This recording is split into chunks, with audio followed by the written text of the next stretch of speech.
नमस्कार दोस्तों, आप सभी का स्वागत है हमारे इस YouTube चैनल में। मैं हूं दीपक और आप सुन रहे हॉन्टिंग आवर पॉडकास्ट। यह हमारी पहली ऐसी वीडियो है जहां हम आपके लिए एक साथ 3 बेहतरीन डरावनी कहानियां लेकर के आए हैं। कमेंट्स बॉक्स में हमें जरूर बताएं कि कौन सी कहानी पसंद आई और हमें ऐसी ही कहानी आगे लानी चाहिए या नहीं, जरूर बताएं। तो ज्यादा देरी न करते हुए बढ़ते हैं अपनी पहली कहानी की तरफ। मेरा नाम विनीत है और मैं संभल का रहने वाला हूं। यह घटना आज से करीब 11 साल पहले की है। उस वक्त मैं 8वीं कक्षा में पढ़ा करता था। यह उस दिन की बात है जब हमारे गांव के लोग होली का त्योहार मना रहे थे। होली का त्योहार किसे अच्छा नहीं लगता। बूढ़ों से लेकर बच्चों तक हर कोई इसे बड़े धूमधाम से मनाता है। और उन दिनों बड़े बुजुर्ग लोग होली के कामों में लग जाते तो हम बच्चों का एक ही काम होता था, और वो यह कि होली जलाने के लिए आसपास के इलाके से लकड़ियां इकट्ठा करना। उस साल भी हम सभी लोग हमेशा की तरह बड़ी धूमधाम से होली मनाना चाहते थे। तो जैसे हमें बताया गया था, हम बच्चों ने एक दिन पहले ही दोपहर को आसपास के इलाके से लकड़ियां इकट्ठा करना शुरू कर दिया। अब हम सभी बच्चे ज्यादातर हम उम्र होने की वजह से हम थोड़ी बहुत लकड़ियां इकट्ठा करते करते पास ही के एक मैदान में खेलने चले गए। लेकिन खेल खेल में हम ये भूल गए कि हमें तो बहुत ज्यादा लकड़ियां इकट्ठा करनी है। अब हमारे पास जो लकड़ियां थीं वो होली के लिए काफी नहीं थी। शाम का वक्त हो चला था। तभी गांव से एक लड़का आकर सब पर चिल्लाने लगा कि गांव के लोग बड़बड़ाने लगे हैं, सुबह से सबको लकड़ियां लाने भेजा है और अब तक वहां एक भी लकड़ी जमा नहीं हुई है। अब बहुत गालियां पड़ने वाली है। उसकी वो बात सुनते ही वहां मेरे साथ जो दोस्त थे वो लकड़ियां लाने यहां वहां भागने लगे। उस वक्त मेरे एक दोस्त मोहन ने मुझसे कहा कि रुक जा, भागने की जरूरत नहीं है। वह जो बीच रास्ते में एक पुरानी कोठी है ना, उसमें कई सारी लकड़ियां हैं। जाते जाते वहीं से कुछ लकड़ियां लेकर हम घर चले जाएंगे। लकड़ियां भी मिल जाएंगी और सबसे आगे भी पहुंच जाएंगे। वैसे भी इतने सालों से वहां कोई रहता तो नहीं है, तो किसको पता चलने वाला है कि हमने कहां से लकड़ियां लाई है। मुझे भी मेरे दोस्त की बात ठीक लगी और फिर हम दोनों उस कोठी की तरफ चले गए। अपने आसपास देख चुपके से कॉम्पाउंड की दीवार को फांदकर अंदर कूद पड़े। उस वक्त ज्यादा नहीं, शायद शाम के कुछ 5 बज रहे थे। फिर धीरे से हम दोनों उस कोठी के अंदर घुस गए। अंदर जाते ही हम दोनों को घुटन सी होने लगी, क्योंकि अंदर तो सब तरफ बस धूल ही धूल थी। अंदर हर जगह मकड़ियों के जाले बने हुए थे। हवा ऐसी घुटन भरी थी कि सांस लेने में तकलीफ हो रही थी। ऐसा लग रहा था कि कोई आदमी अगर यहाँ सिर्फ एक रात गुजारे तो वो दम घुट के मर जाएगा। मैंने जल्दी से जाकर उस कोठी की खिड़कियां खोल दी। टूटी पुरानी काली पड़ी हुई खिड़कियां खोलने के बाद हमें थोड़ी राहत महसूस हुई। अंदर की बदबूदार हवा धीरे धीरे सांस लेने लायक हो गई। वहां नीचे करीबन 4 से 5 कमरे थे और ऊपर भी एक मंजिल थी। वो एक लकड़ी और पत्थरों से बना हुआ बहुत पुराना मकान था। जब हम दोनों एक कमरे से दूसरे कमरे में यहां वहां घूम रहे थे, तब मुझे ऐसा लगा जैसे हम दोनों के अलावा वहां कोई है जो कि हमारे साथ साथ ही हमारे पीछे पीछे घूम रहा है। मैंने मेरे दोस्त से कहा, तुझे यहां कुछ अजीब सा नहीं लगता? मेरे दोस्त ने मेरी बात को काटते हुए कहा, हाँ वही तो, मैं भी तुझे अभी यही कहने वाला था। ये कोठी कब से बंद है पता नहीं, लेकिन जब से मैं इसे देखता आ रहा हूं ना, तब से ये ऐसी ही है। सुना है कि कई साल पहले इस कोठी में 2 खून हुए थे।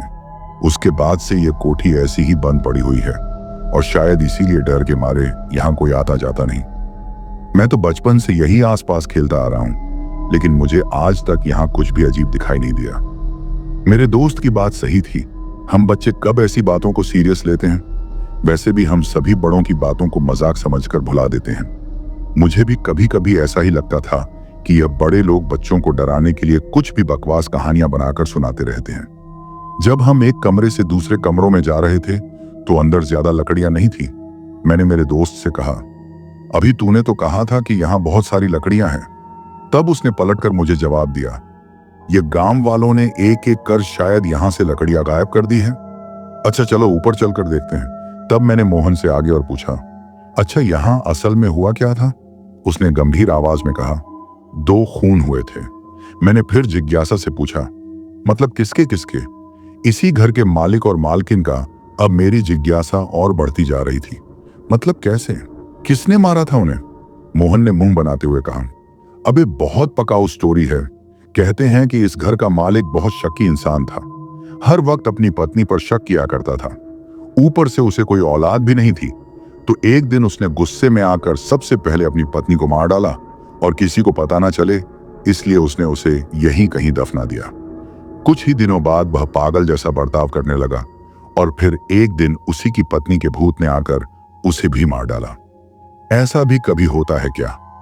बात करते करते हम दोनों भी लकड़ियों की पुरानी सीढ़ियों से होते हुए ऊपर की मंजिल पर चले गए। लेकिन सच कहूं तो मोहन की बात सुनने के बाद उस सन्नाटे में सीढ़ों से आती उस करकराती आवाज से मुझे डर लगने लगा था। हम जब ऊपर पहुंचे तो ऊपर छत से टूटकर आसपास बिखरी हुई कई सारी लकड़ियां पड़ी हुई थीं। ऊपर का कमरा भी सीलन के बदबू से भरा पड़ा था। मैंने ऊपर जाते ही कमरे के पीछे की खिड़कियां खोल दी और मोहन से कहा, ऐसा करते हैं कि मैं नीचे जाता हूं और तू ऊपर से लकड़ियां नीचे फेंक। मैं उन्हें उसी वक्त उठाकर कंपाउंड की दीवार से बाहर फेंक देता हूं। फिर हम बाहर पड़ी सारी लकड़ियां इकट्ठा कर यहां से निकल जाएंगे। लेकिन मेरी बात खत्म होने से पहले ही मोहन खुद ही नीचे चला गया और जाते जाते उसने कहा, तू यही रुक, मैं झट से नीचे जाता हूं और तू यहां से लकड़ियां नीचे फेंक। अब मैं डरा हुआ तो था, पर उससे क्या कहूं, कुछ समझ नहीं आ रहा था, क्योंकि मेरी बात पूरी होने से पहले ही वह नीचे चला भी गया था। अब मैं अकेला ही उस कोठी के ऊपर के कमरे में था। मैंने जल्दी जल्दी में एक एक कर लकड़ियों को खिड़की से बाहर फेंकना शुरू कर दिया और तब मोहन एक एक कर उन्हें उठाकर कंपाउंड की दीवार से बाहर फेंकने लगा। कुछ 7-8 लकड़ियां खिड़की से बाहर फेंकने के बाद जब मैं एक बड़ी लकड़ी उठाने पीछे मुड़ा तो देखा कि मोहन वहीं पर खड़ा था। तो मैंने चौंक कर कहा, अबे तुझे कहा था ना नीचे जाकर लकड़ियां इकट्ठा करने को, तो फिर तू यहां क्या कर रहा है? उस वक्त वह बिना हलचल किए एक तक मुझे ही देख रहा था। अबे ऐसा क्यों देख रहा है? जाना नीचे जल्दी। और ऐसा कहते हुए मैं लकड़ी उठाने नीचे झुका ही था कि तभी मुझे नीचे से आवाज आई, निखिल क्या कर रहा है यार, फेंकना जल्दी से।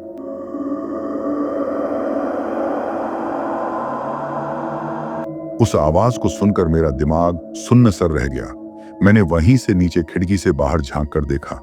मोहन नीचे ही खड़ा था। फिर मैंने धीरे से पलटते हुए पीछे देखा, पर तब मेरे पीछे वहां कोई नहीं था। उस वक्त मेरे हाथ पांव कांपने लगे। मैं भागते हुए ही उस कोठी से उतरकर बाहर चला गया। घबराते हुए मैंने निखिल से कहा, अबे चल यहां से चलते हैं, यहां मुझे कुछ अच्छा नहीं लग रहा। तो मोहन ने मुझे रोकते हुए कहा, रुकना, इतनी सी लकड़ियों से क्या होगा, हमें और लकड़ियां लानी होगी। तब मैंने ऊपर देखते हुए उससे कहा, नहीं, मैंने ऊपर अभी किसी को देखा जो बिल्कुल तेरे जैसा था। मोहन भी कुछ पल के लिए शांत हो गया और सोचने लगा। उसे लगा कि मैं उसे डराने के लिए कोई मनगढ़ंत कहानी बता रहा हूं, लेकिन वह भी ऊपर जाने से डर रहा था, क्योंकि कुछ ही देर में अंधेरा होने वाला था और कोई कितना भी बहादुर क्यों ना हो, लेकिन ऐसे वक्त में इंसान को डर जरूर लगता है। तो कुछ सोचकर उसने कहा, अच्छा ठीक है, चलते हैं, सुबह आकर देख लेंगे। और फिर हम दोनों ने जल्दी जल्दी में वहां पड़ी 2-4 लकड़ियों को उठाकर कंपाउंड की दीवार से बाहर फेंकना शुरू कर दिया। कुछ वक्त बाद मैंने महसूस किया कि ऊपर की खिड़की में कोई खड़ा है जो शायद हमें देख रहा है। वहां एक काली सी परछाई थी शायद, जो एक पल के लिए मुझे दिखाई दी और फिर पलक झपकते ही कहीं गायब हो गई। कंपाउंड की दीवार पर चढ़ते ही मैंने मोहन को हाथ देकर ऊपर उठाना चाहा, लेकिन तब मोहन मुझसे ऊपर उठाया नहीं जा रहा था। वहां पर बड़ी बड़ी घास उगी हुई थी। मुझे लगा कि उसका पैर कहीं फंस गया होगा। मोहन मुझ पर चिल्ला रहा था कि मेरा पैर कहीं फंस गया है तो थोड़ा जोर से खींच। मैंने उसे पूरी ताकत से ऊपर खींचते हुए नीचे देखा तो एक काला सा भद्दा सा हाथ उसके पैर से सरकता हुआ नीचे चला गया। उस हाथ से छूटते ही मोहन ऊपर आ गया, पर उसे जरा भी अंदाजा नहीं था कि उसका पैर कहां पर अटक गया था। वो देख मेरा दिल तो धड़कना ही बंद हो गया। मोहन मुझसे बार बार ये बात पूछ रहा था, क्या हुआ तुझे, मुझे इतना पसीना क्यों आ रहा है? पर मैं कुछ बोलने की हालत में ही नहीं था। मैं किसी तरह बाहर कूद पड़ा। मेरे साथ साथ मोहन भी बाहर की तरफ आ गया। तब हमने देखा कि बाहर तो एक भी लकड़ी नहीं थी, लकड़ी का टुकड़ा तक नहीं था।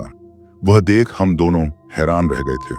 मोहन मेरे सामने बस ना डरने का नाटक कर रहा था, लेकिन असल में वह भी डरा हुआ था। हम दोनों भी बिना कुछ आपस में बात किए घर की तरफ दौड़ने लगे। मैं सबसे पहले अपने घर पहुंच गया, क्योंकि मेरा घर गांव के शुरुआत में ही था, तो मोहन का घर मेरे घर से आगे गांव के दूसरे छोर पर था। मैं डरा डरा सा ही घर पर आ गया। घर पहुंचने के बाद भी मैं पूरी तरह से कांप रहा था। मेरी हालत देख मेरी माँ ने मुझसे कई सवाल किए कि क्या हुआ है तुझे, तू इतना डरा हुआ क्यों है। पर मैंने सच बताना ठीक नहीं समझा। मैंने बात को टालते हुए उनसे बस यह कहा, बहुत तेज भागने की वजह से हाथ पांव कांप रहे हैं। और इतना कहकर मैं सीधे अंदर के कमरे में चला गया। अंदर जाते ही मैं अपनी खाट पर लेट गया। कुछ देर बाद में थोड़ा शांत हुआ, पर मेरे दिमाग में बस एक ही बात चल रही थी, मतलब जो मैंने देखा था वह सच था या मेरा वहम था। वह मंजर याद करते सोचते हुए कब मेरी आंख लग गई पता नहीं चला। रात 8 बजे के करीब मेरी माँ ने मुझे खाना खाने के लिए जगाया। मेरी हालत अब भी थोड़ी खराब थी। मेरा पूरा शरीर तब दर्द कर रहा था। मैं बिना कुछ कहे चुपचाप खाना खाने बैठ गया। तब मेरे बाबा घर पर नहीं थे, तो मैंने माँ से पूछा, आज भी बाबा खेत पर रुके हैं क्या? तो माँ ने बताया कि बाबा मोहन के पिताजी के साथ कहीं बाहर गए हुए हैं, आ जाएंगे थोड़ी देर में। पर तभी बाहर मोहन की माँ आ गई। मोहन की माँ और मेरी माँ के बीच में मोहन को लेकर कुछ बातचीत चल रही थी। मैं अंदर तो था, लेकिन उनकी बातें मैं साफ साफ सुन पा रहा था। उनकी बातों से मुझे पता चला कि मोहन को बहुत तेज बुखार है, इसीलिए वह उसे अस्पताल लेकर चले गए हैं। मेरे पापा भी उन्हीं के साथ हैं। मैं समझ गया कि उस घटना का शायद मोहन को जरूर सदमा लगा होगा। उस रात मैं चुपचाप मेरी माँ की गोद में सो गया। मैंने माँ से पूछा कि क्या हुआ है मोहन को। माँ ने बात को टालते हुए कहा, तेरा दोस्त है और तुझे पता भी नहीं। तो मैंने थोड़ा घबराते हुए कहा, नहीं मतलब हम साथ में खेल रहे थे, तब तक तो वह ठीक था। फिर माँ ने मुझे बताया, ठीक से पता नहीं, पर उसकी माँ कह रही थी कि बाहर से वह खेलकर घर आया और घर पर आने के बाद से उसे अचानक से बहुत तेज बुखार चढ़ गया। बाद में वह अचानक से उल्टियां करने लगा, इसलिए वह उसे अस्पताल लेकर चले गए हैं। उस रात वह सारा मंजर याद कर और मोहन के बारे में सोचकर मेरी नींद ही उड़ चुकी थी। पर रात देर रात कब मेरी आंख लग गई पता नहीं चला। बीच रात किसी खड़खड़ाहट की आवाज से मैं जाग उठा। कोई दरवाजे को जोर जोर से पीट रहा था। मैंने उठकर अपने आसपास देखा, तब सब तरफ बस अंधेरा ही अंधेरा था। मैंने अपने हाथ से यहाँ वहां टटोल कर देखा तो पाया कि मेरी माँ मेरे पास नहीं थी। मैं हड़बड़ाकर उठकर खड़ा हो गया। तभी किसी ने फिर से दरवाजे की कुंडी बजाई। मेरा दिल जोर जोर से धड़कने लगा। डर के मारे मेरी आंखों में पानी भर चुका था, हाथ पांव थरथराने लगे थे। मैंने डरी हुई आवाज में पूछा, माँ, माँ क्या यह तुम हो? पर माँ का कोई जवाब नहीं आया। मेरी माँ मेरे पास नहीं थी। मैं घबराते हुए थोड़ा पीछे हट गया। दरवाजे पर अब भी कोई खड़ा था, पता नहीं कौन था, माँ थी या बाबा थे। मैं माँ और बाबा को आवाज देते हुए दरवाजे के पास चला गया। अंधेरे में दरवाजे को टटोलता हुआ कुंडी को हाथ लगाया तो पाया कि दरवाजा तो अंदर से खुला था, मतलब माँ शायद बाहर गई हुई थी। वक्त का तो मुझे बिल्कुल भी पता नहीं चल रहा था। मैंने थोड़ी हिम्मत कर धीरे से दरवाजा खोल दिया और थोड़ा बाहर झांक कर देखा तो देखा कि मेरे घर के सामने से जो रास्ता गुजर रहा था, ना उसके बीचों बीच कोई औरत खड़ी थी। मैंने वहीं से उसे पुकार लगाई, माँ क्या वो तुम हो? मैं उसे अंधेरे में ठीक से देख नहीं पा रहा था, लेकिन चांदनी की रोशनी में उसकी एक धुंधली सी परछाई मुझे नजर आ रही थी। मैंने फिर से आवाज दी, माँ वो तुम हो क्या? उसने अपना एक हाथ उठाते हुए रास्ते के एक छोर की ओर इशारा किया और शायद उसने मेरी तरफ देखा। शायद क्योंकि अब उस धुंधली परछाई की चमकती हुई आंखें मुझे दिखाई देने लगी थी। मैंने उस हाथ के इशारे की ओर देखा तो वो औरत गांव के दूसरे छोर की ओर इशारा कर रही थी। मैंने पूरा दरवाजा खोलकर उस इशारे की ओर ठीक से देखना चाहा कि तभी अचानक से वो औरत रोने लगी। शायद वो मोहन के घर की ओर इशारा कर रही थी। वो देख मुझे कुछ अजीब सा महसूस होने लगा था, ऐसे जैसे जो मैं देख रहा हूं वो सब अच्छा नहीं है। तभी अचानक से रोने की आवाज शांत हो गई। मैं धीरे से कुछ कदम पीछे हट गया और पीछे हटते हुए घर के अंदर जाने लगा। उस औरत ने एक बार फिर से अपनी गर्दन घुमाकर मेरी तरफ देखा। उसकी आंखें सफेद चांदी जैसे चमक रही थीं और अब वो मुझे देखकर जोर जोर से हंसने लगी थी। वो माहौल मुझ में बहुत ज्यादा डर पैदा कर रहा था और तभी वो तेजी से सरकते हुए मेरे घर के दरवाजे के पास आने लगी। मैंने माँ को जोर जोर से पुकारते हुए दरवाजा धड़ाम से बंद कर दिया। मैं जाग उठा तो माँ मुझे थपथपा रही थी और मेरा सिर उसकी गोद में था। वो मुझे पूछ रही थी कि क्या हुआ, कोई बुरा सपना देख लिया क्या। कुछ देर तक मैं सुन्न सा पड़ा रहा। मेरी माँ और मेरे बाबा मेरे पास बैठे हुए थे। मेरी माँ मेरे सर को सहला रहे थे। थोड़ा शांत होने के बाद मैंने माँ से पूछा, अभी कुछ देर पहले किसी ने जोर जोर से दरवाजा खटखटाया था, इसलिए शायद मैं डर गया। तब माँ ने मुझे बताया कि बाबा अभी अभी घर आए हैं और तब से तुम नींद में कुछ बड़बड़ा रहे थे। मैं उस वक्त माँ को बताना तो चाहता था कि मैंने सपने में क्या देखा था, लेकिन तब पहले मैंने बाबा से पूछा, मोहन कैसा है अब। बाबा ने बताया कि तबीयत तो ठीक है और अभी अभी उससे घर वापस लेकर आए हैं। इसलिए फिर मैंने मेरे घर वालों को उस घटना के बारे में कुछ भी नहीं बताया। दूसरे दिन हमारी स्कूल को छुट्टी थी, लेकिन मेरे अंदर डर इस कदर बैठ गया था कि उस दिन मैं एक पल के लिए भी घर से बाहर नहीं गया। शाम होते होते मेरा डर और बढ़ गया था। पता नहीं कि मोहन की तबीयत कैसी थी। रात को मेरी माँ मुझे जबरदस्ती होली की पूजा के लिए अपने साथ लेकर चली गई। होलिका की पूजा होते ही होली को अग्नि से जलाया गया। होली इतनी ऊंची थी कि होली की रोशनी चारों तरफ फैल गई थी। ऐसा लग रहा था जैसे आग की लपटें ऊपर आसमान को छू रही हों। तब मेरा ध्यान होली की दूसरी तरफ गया। दूसरी तरफ मोहन खड़ा था। मैं उसके पास जाने ही वाला था कि मैंने थोड़ा गौर से देखा कि वो मुझे घूर रहा था। उसका चेहरा बहुत शांत और सुन्न सा था, शांत जैसे किसी जिंदा लाश का हो। वो बिना पल के झपकाए एकटक मुझे ही देखे जा रहा था। मैं कुछ कदम आगे जरूर बढ़ा था, लेकिन उसका वो रंग रूप देखकर मैं अपनी जगह पर ही रुक गया।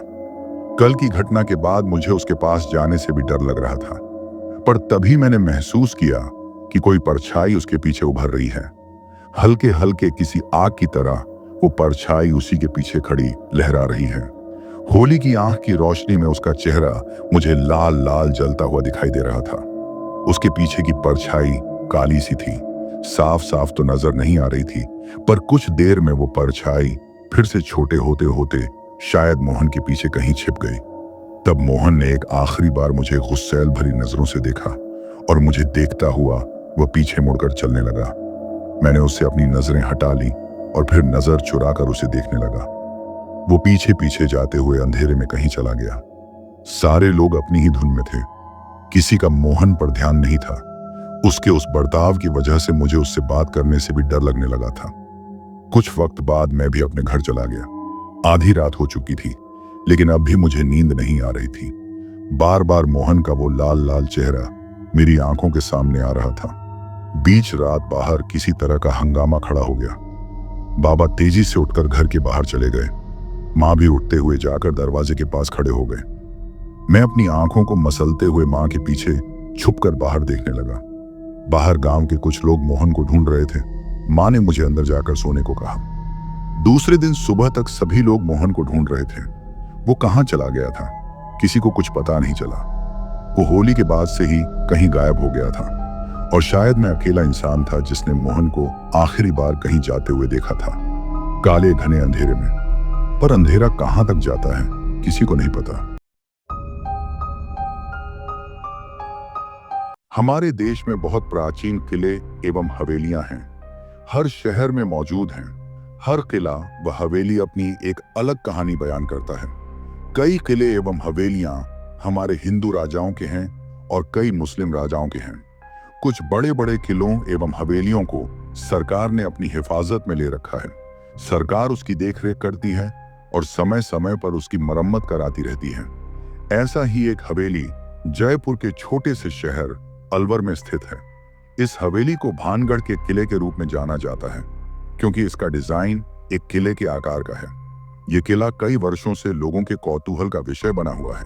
इस किले से जुड़ी बहुत सारी कहानियां हैं। इस किले को भूतों का गढ़ भी कहा जाता है। ऐसा माना जाता है कि इस किले पर एक श्राप है, जिसकी वजह से यहाँ पर भूतों का निवास है। इसलिए पुरातत्व विभाग ने यह हिदायत जारी करी कि सूर्यास्त के बाद कोई भी पर्यटक इस किले में नहीं घूम सकता। बहुत से लोगों ने इसके राज को खोलने की कोशिश करें, परंतु सभी नाकाम रहे। सत्येंद्र को बचपन से ही आर्कियोलॉजिकल साइट्स देखने में बहुत मजा आता था, इसलिए उसने आर्कियोलॉजिकल स्टडीज का कोर्स किया। उसने भी भानगढ़ के किले के बारे में बहुत सुना था। इत्तेफाक से उसकी नौकरी अलवर के पुरातत्व विभाग में लग गई। वहां भी उसने अपने सह कर्मचारियों से उस किले के भूत के बारे में बहुत कुछ सुना। क्योंकि वह इसमें विश्वास नहीं करता था, इसलिए उसने सोचा कि उसे खुद अंदर जाकर देखना होगा। एक रात जब सत्येंद्र की ड्यूटी किले के बाहर थी, तो उसने सोचा कि आज ही अच्छा मौका है, वह अंदर जा सकता है। वह रात के अंधेरे में चौकीदार की नजरों से बचते बचाते किले के अंदर पहुंच गया। रात बहुत गहरा गई थी। उसने टॉर्च जलाई और किले के अंदर चल पड़ा। रात के समय किला बहुत ही भयानक लग रहा था। वह धीरे धीरे किले के अंदर घुस गया। अब वह किले के उस हिस्से में खड़ा था जहां पर सबसे सुंदर नक्काशी का काम हो रखा था। उसने किले की दीवारों पर टॉर्च मारी। तभी उसे यह एहसास हुआ कि किले की दीवारें खुद ब खुद जगमगा रही हैं। यह देख वह बहुत हैरान हुआ कि दीवारों के अंदर से खुद ही रोशनी निकल रही थी। उसने दीवारों के नजदीक जाकर उन्हें छूने का प्रयास किया तो उसको एक जबरदस्त झटका लगा। काफी समय तक उसके हाथों में जलन होती रही। तभी उसे थोड़ी दूर से घुंघरुओं की आवाजें में आने लगी। वह ध्यान से उस आवाज का पीछा करते हुए उस तरफ चल पड़ा। वह आवाज उसे एक बहुत बड़े कमरे की तरफ ले गई, जो उस जमाने में राजा का मुख्य महल हुआ करता था। जब वह उस महल के अंदर घुसा तो वहां का नजारा देखकर हैरान रह गया। पूरा महल रोशनी से जगमगा रहा था। चारों तरफ दिए ही दिए जल रहे थे। सबसे चौंकाने वाली बात यह थी कि उसे उस महल में लोग दिखाई दे रहे थे। बहुत सारी दासियां वहां घूम रही थी। पूरे महल को एक दुल्हन की तरह सजा रखा था। ऐसा लग रहा था मानो किसी की शादी का फंक्शन चल रहा हो। सत्येंद्र ने जब वहां लंबे चौड़े पहलवान जैसे सिपाही देखे तो उन्हें देख वह डर गया और एक खंभे के पीछे छुप गया। तभी एक पहरेदार ने राजा और रानी के आने की घोषणा की। उनकी आते ही ढोल बजने लगे और दासियां फूलों की वर्षा करने लगी। राजा और रानी अपने अपने सिंहासन पर विराजमान हो गए। सत्येंद्र ने महल में नजर दौड़ाकर देखा तो उसने पाया कि वहां बहुत सारे लोग भी मौजूद थे, जो शायद उस राजा की प्रजा थी। राजा के सिंहासन के सामने बहुत सारे छोटे सिंहासन थे, जिन पर बहुत से मंत्री बैठे हुए थे। सत्येंद्र ने नजरें उठाकर देखा तो ऊपर पर्दों के पीछे कई रानियां बैठी हुई थीं। उसे अपनी आंखों पर विश्वास नहीं हो रहा था। उसे लग रहा था कि यह सब एक छलावा है। वह जैसे ही खंभे के पीछे से निकल आगे बढ़ने को हुआ तो पहरेदार ने राजकुमारी के आने की घोषणा कर दी। सत्येंद्र की नजरें द्वार पर गईं तो उसने देखा कि एक बहुत ही सुंदर और आकर्षक सी लड़की राजकुमारी के वेश में चली आ रही थी। सत्येंद्र ने इससे पहले कभी उससे ज्यादा खूबसूरत लड़की नहीं देखी थी। वह उसे देख मंत्रमुग्ध हो गया और वहां खड़े हो उसे निहारता रहा। राजकुमारी के आते ही दासियों ने फूलों की वर्षा प्रारंभ कर दी। राजकुमारी के सुगंधित इत्र से सारा महल सुगंधित हो गया। कुछ ही पलों में पहरेदार ने किसी राज्य के राजकुमार के आने की घोषणा करी। उस राजकुमार के आते ही सब उठ खड़े हुए और फिर से दासियों ने उस पर फूलों की वर्षा करी। सत्येंद्र को अब सब समझ में आ गया था। उस दिन राजकुमार और राजकुमारी का विवाह होने वाला था। उसे अभी भी यही अनुभव हो रहा था कि यह सब जो उसे दिख रहा है वह एक छलावा है। पर वह उस राजकुमारी के रूप सौंदर्य से इतना मोहित हो गया था कि वहां खड़े होकर उसे कुछ देर और देखना चाहता था। शादी की रस्में प्रारंभ होने जा रही थी। राजकुमार और राजकुमारी दोनों एक दूसरे के आमने सामने वरमाला लिए खड़े थे। पुरोहित के आग्रह पर राजकुमारी जैसे ही राजकुमार को वरमाला पहनाने वाली थी कि कुछ सिपाहियों ने सत्येंद्र को घेर लिया और शोर मचा दिया। सबका ध्यान खंबे के पीछे खड़े सत्येंद्र पर पड़ा। शादी की रस्मों को रोक दिया गया। सिपाही सत्येंद्र को खींचते हुए बाहर निकाल लाए। सत्येंद्र चीख चीख कर कह रहा था, तुम सब लोग एक झूठ हो, छलावा हो। मैं तुम्हारे इस छलावे में नहीं आऊंगा। मुझे छोड़ दो और मुझे जाने दो। तो यही है वह जिसकी निगाह हमारी राजकुमारी पर थी। राजा ने अपनी तलवार उठाते हुए कहा, हाँ महाराज, यही है वह मनुष्य। खंभे के पीछे खड़े होकर हमारी राजकुमारी को देख रहा था। अब आप हुक्म दीजिए, इसके साथ क्या करना है। मंत्री बोला, अरे आप ये कैसे कर सकते हैं? आप सब लोग तो अब हैं ही नहीं। आप सब तो मरे हुए लोग हैं। मरे हुए कैसे किसी को मार सकते हैं? सत्येंद्र ने चिल्लाकर बोला। तभी एक सिपाही ने सत्येंद्र पर कोड़े बरसाने शुरू कर दिए। महाराज से चिल्लाकर बात करता है। सिपाहियों, इसे ले जाओ और जलती अंगारों में फेंक दो। यही इसका अंजाम होगा। राजा ने अपने सिपाहियों को हुक्म देते हुए कहा। तभी राजकुमारी बीच में बोल पड़ी, नहीं महाराज, इसको इतनी आसान मौत नहीं देनी चाहिए, इसको सजा मैं दूंगी। सत्येंद्र को अभी भी समझ में नहीं आ रहा था कि जो कुछ भी उसके साथ हो रहा है वह सच है या छलावा है। उसे लगा कि यदि वह किसी तरह इस महल से बाहर कदम रख ले तो वह बच सकता है। तभी उसने सिपाहियों को धक्का देते हुए मुख्य द्वार की तरफ भागने की कोशिश करी, पर वह असफल रहा। सिपाहियों ने उसे फिर से पकड़ लिया और इस बार बेड़ियों में जकड़ दिया। उसने राजकुमारी को अपनी तरफ आते हुए देखा। वह हाथ जोड़कर खड़ा हो गया। मुझे क्षमा कर दो, मुझे जाने दो। तुमने जो किया है वह पाप है और पाप की माफी नहीं होती, उसकी सिर्फ सजा होती है। राजकुमारी गुस्से से बोली। फिर राजकुमारी ने सिपाहियों से उस पर खूब कोड़े बरसवाए। वह चीखता रहा और सिपाही कोड़े मारते रहे। उसे अपने ऊपर बहुत गुस्सा आ रहा था कि क्यों वह इस किले का राज जानने यहाँ आ गया, क्यों उसने अपने सहयोगियों की बात नहीं मानी। सदियों से मैं राजकुमार से विवाह करने की राह देख रही थी। आज वह शुभ घड़ी आई थी, पर तुम जैसे दरिंदे ने आकर फिर से रंग में भंग डाल दिया। पर आज मैं तुम्हारी यह चाल कामयाब नहीं होने दूंगी। आज मैं यह विवाह संपन्न करके ही रहूंगी। आज मुझे कोई नहीं रोक सकता। सिपाहियों, गर्म लोहे की सलाखें लेकर आओ। इसकी नजर जब से मुझ पर पड़ी है तब से हमारे महल का अनर्थ ही हुआ है। आज मैं इसकी इन नापाक नजरों को ही खत्म कर दूंगी।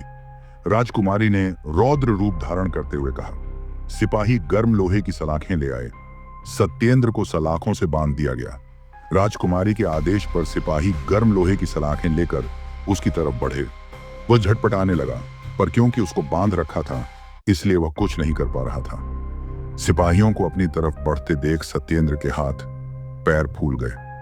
वह पसीने से भीग गया। सलाखों को अपने इतने करीब देख उसके मुंह से चीख निकल गई। मुझे माफ कर दो, मैं कभी यहां दोबारा नहीं आऊंगा, मुझे मत मारो। तभी उसे किसी के चिल्लाने की आवाजें आईं। साहब, सुबह हो गई, उठ जाइए। आप यहां गेट के पास क्यों सोए हुए हैं? सत्येंद्र की नींद टूटी। उसने देखा कि वह किले के गेट के पास लेटा हुआ है। वह सक पकाकर उठा और वहां के गार्ड से पूछा कि क्या हुआ था। तब गार्ड ने बताया कि जब वह सुबह ड्यूटी पर आया तो उसने उसे वहां गेट के पास सोते हुए पाया। सत्येंद्र को इतना तो याद था कि वह रात को किले के बाहर ड्यूटी पर था, पर उसके बाद उसे कब नींद आई, वह कब वहां पहुंचा, उसे कुछ भी याद नहीं आ रहा था। हो सकता है शायद उसने कोई सपना देखा हो, पर उसने जो भी देखा ऐसा लग रहा था कि वह उस समय वहां था और जो कुछ भी उसके साथ हुआ वह सच था। वह वापस अपने क्वार्टर पर आ गया और सारा दिन उस सपने के बारे में सोचता रहा। वह अभी भी यह समझ नहीं पा रहा था कि वाकई में उसने कोई सपना देखा था या सच में वह किले के अंदर गया था और उन मृत लोगों को जीवित शरीर में देखा। पर जो भी था, आज उसने अपने आप से एक वादा किया कि अब वह कभी भी भानगढ़ के उस किले के अंदर जाने के बारे में नहीं सोचेगा। वह राज जो भानगढ़ के किले से जुड़ा हुआ है वह राज ही रहे तो अच्छा है। शायद इसी में सभी की भलाई है। मेरा नाम वरुण शर्मा है। मैं अभी 32 साल का हूँ। मेरे साथ हुआ यह किस्सा मैं आज आपसे शेयर करना चाहता हूँ। जब यह हादसा मेरे साथ हुआ था तब मेरी उम्र कुछ 20 साल या 22 साल की रही होगी। उस वक्त मैं एक कलेक्शन ऑफिस में काम करता था। मतलब अब भी करता हूँ, लेकिन उस वक्त मेरा काम ज्यादातर गांव के आसपास ही हुआ करता था, इसलिए मेरी पोस्टिंग भी ज्यादातर गांव के पास ही होती थी। तब मुझे नौकरी किए हुए कुछ 2 या 2.5 साल हुए थे। शादी नहीं हुई थी तो अकेला ही क्वार्टर में रहता था। ऑफिस और आसपास के गांव आने जाने के लिए खुद की बाइक ले रखी थी। उसी बाइक को लेकर मैं काम पर भी जाता था और कलेक्शन करने भी गांव के कच्चे और उबड़-खाबड़ रास्तों के लिए। वो सही भी था।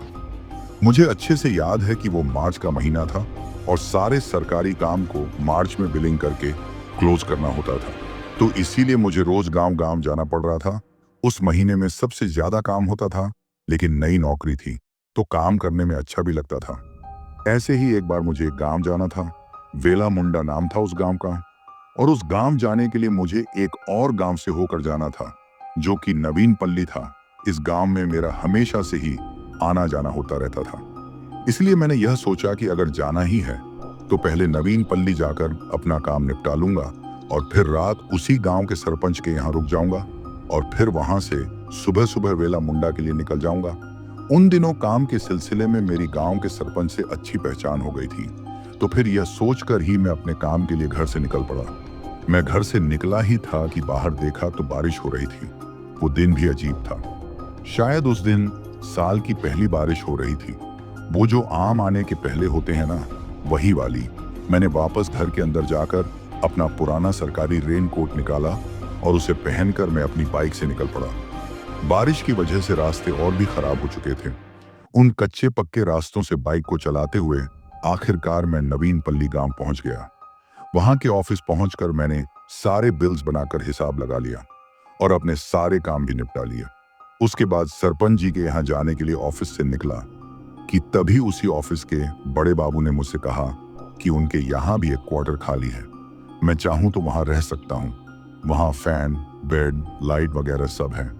मैंने भी सोचा कि रात को सरपंच जी को तकलीफ देने के बजाय मैं क्वार्टर में ही रुक जाता हूं। अंधेरा भी हो चुका था तो मैंने भी जल्दी से उन्हें हामी भर दी।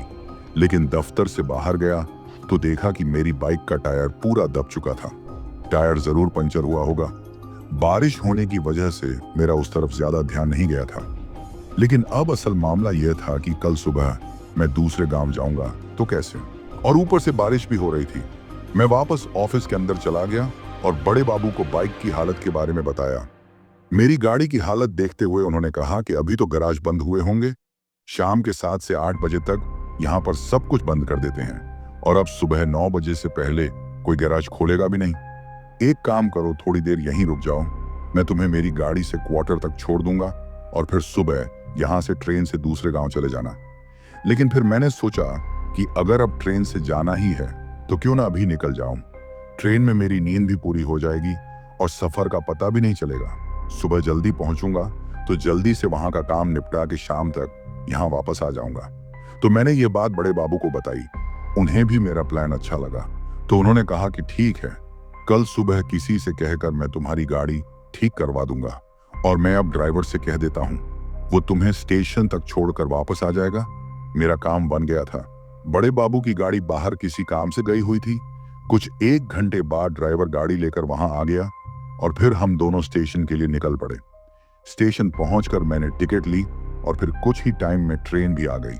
मैं फौरन ट्रेन में सवार हो गया। ट्रेन के अंदर ज्यादा लोग नहीं थे, कुछ इक्के दुक्के लोग ही थे। मैंने वही एक कोने की सीट पकड़ी और आराम से पैर फैलाकर सो गया। यहां तक तो सब एकदम ठीक था। जैसे ही ट्रेन ने रफ्तार पकड़ी मुझे भी तेज नींद आने लगी। कुछ 10 मिनट में तो शायद मैं भी सो गया था।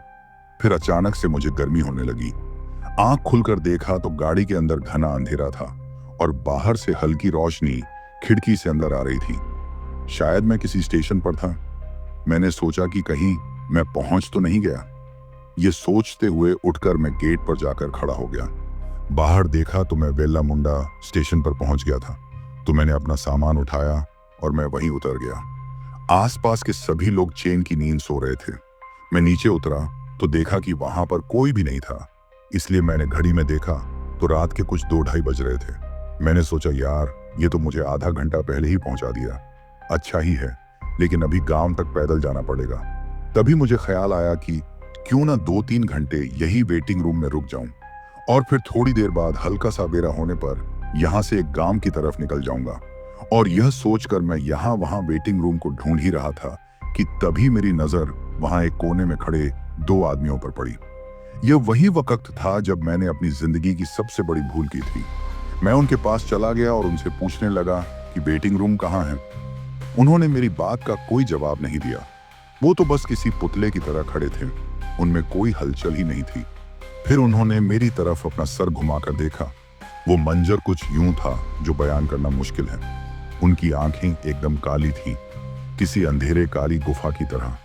ना उनमें कोई रोशनी थी और ना ही कोई रिफ्लेक्शन था, बस था तो अंधेरा। वो देखकर मैं मानो अपनी जगह पर ही जम सा गया। फिर क्या था, मैं अंदर की तरफ जाने लगा ताकि किसी को ढूंढकर उन्हें मैं बता सकूं कि मैंने अभी क्या देखा है। तभी मेरी नजर पास ही बैठे एक आदमी पर पड़ी जो कि कंबल ओढ़कर स्टेशन की सीढ़ियों पर बैठा हुआ था। मुझे लगा कि वो कोई कूली वगैरह होगा। उसके पास जाकर मैंने उसे आवाज लगाई, लेकिन वो मुड़ा नहीं। मैं उसके और पास चला गया और उसे फिर से आवाज दी तो उसने अपना सर उठाकर मेरी तरफ देखा। उसकी बस एक आंख थी और उसका आधा चेहरा ही नहीं था वो जला हुआ था, जिसमें से चेहरे की हड्डी मुझे साफ साफ दिखाई दे रही थी।